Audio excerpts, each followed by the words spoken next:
চোখে মুখে অন্ধকার, বাঁচার কোনো উপায় নাই, তখন এই দোয়াটা পড়তে হবে। এই দোয়া পড়ে আল্লাহর কাছে ফরিয়াদ করলে বিপদ মুক্ত করবেন কে? এমন বিপদ মাঝে মাঝে হয় না, দেয়ালে পিঠ থেকে যায়, চোখে মুখে অন্ধকার, কি করব দিশা খুঁজে পাই না, এরকম হয় কখনো? হ্যাঁ, আপনাদের হয় না? তো জান্নাতে আছেন আপনারা। হয় হয় এরকম হয়েছে না যে দেয়ালে পিঠ থেকে গেছে, চোখে মুখে অন্ধকার, কই যাব, কি করব, বাঁচানোর কেউ না, এরকম হয়েছে কখনো আপনাদের? যদি হয় তাইলে এটার সলিউশন বলবো, না হইলে তো এগুলো বলে লাভ নাই। হয় হয় হয় বিশ্বনবী এরকম কঠিন বিপদে পড়েছেন জীবনের কিছু কিছু মুহূর্তে।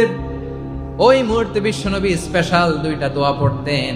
এই দোয়াগুলো আপনাদেরকে জানিয়ে দেয়। বিশ্বনবী বলেন, কঠিনতম বিপদে যখন পড়বা, দেয়ালে পিঠ থেকে যায়, চোখে মুখে অন্ধকার, বাঁচার কোনো উপায় নাই, তখন পড়বা লা ইলাহা ইল্লা আনতা সুবহানাকা ইন্নী কুনতু মিনাজ জালিমিন। আল্লাহ, তুমি ছাড়া কোনো ইলাহ নাই, তুমি পবিত্র, নিশ্চয় আমি জালিমদের অন্তর্ভুক্ত। সুবহানাল্লাহ বলেন। এই দোয়া সাইয়েদনা ইউনূস আলাইহিস সালাম পড়েছিলেন।